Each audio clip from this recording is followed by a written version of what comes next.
What is the current global container shipping situation? The current logistics challenges aroused due to several factors, not just one particular problem. Everyone who used to ship goods smoothly is now facing the highest freight rates and longer unpredictable delivery time. And this is the transport cost that plays a vital role in successful deals nowadays. There are multiple interlocking factors causing this. There is the demand spike on particular markets, the capacity shortage, the equipment shortage, and there's congestion in seaports.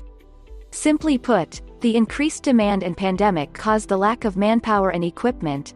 This caused the port congestion, and the port congestion causes the vessel shortage, which influenced the demand. Let's consider every part of this complex problem. Lack of equipment. Also sometimes considered as container shortage, however this is just a part of the lacking equipment. In the United States, COVID-19 has reduced warehouse turnover efficiency and delayed the return of empty containers. For example, in China the containers are in extreme shortage. Every 3 exported containers can only return 1 to China, capacity cannot be supported, and the sea freights are soaring. All equipment types remain tight across Asia, especially shortage of empty containers in key locations. Demand spike.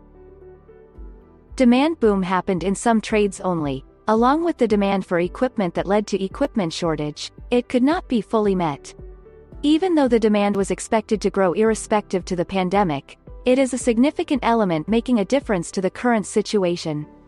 On the one hand, if the vessels are not there, the problem of equipment shortage cannot be fixed, so the product's availability becomes limited. On another hand, it is due to the huge demand that the congestion in North American and European ports has restricted the return of empty containers in time, and purchasing and producing more containers cannot quickly solve the problem of container imbalance. Market players would probably better adapt to deal with the current supply and demand situation as something that is not going to go away overnight. Vessel shortage. While shippers are struggling to accommodate consumer demand, carriers are having difficulty moving record-setting amounts of inventory, which is causing severe and consistent delays in releasing the vessels as well. In May 2021, global overseas shipment schedules are just 30.9% reliable. Port congestion. Port congestion is the main factor slowing down the vessels, and it differs from region to region. Compared to the early 2021, the terminal congestion is slowly improving in the Middle East, but other areas still observe the upward trends. By the end of May, the average port congestion in Europe is 2 days, U.S. port congestion on the East Coast is 2.5 days, on the West Coast it is 10 days. Because of all these factors reinforcing each other, the sea freight costs have skyrocketed. Asia-North America and Asia-Europe spot freight rates reach all-time high. What to expect? It is possible to have the container shipping situation back to normal in 4 to 6 months. However, in the coming few months there is a very real risk there will be some cargo owners that are unable to find suitable capacity. It is also important to understand that some of the effects are unlikely to be completely reversed.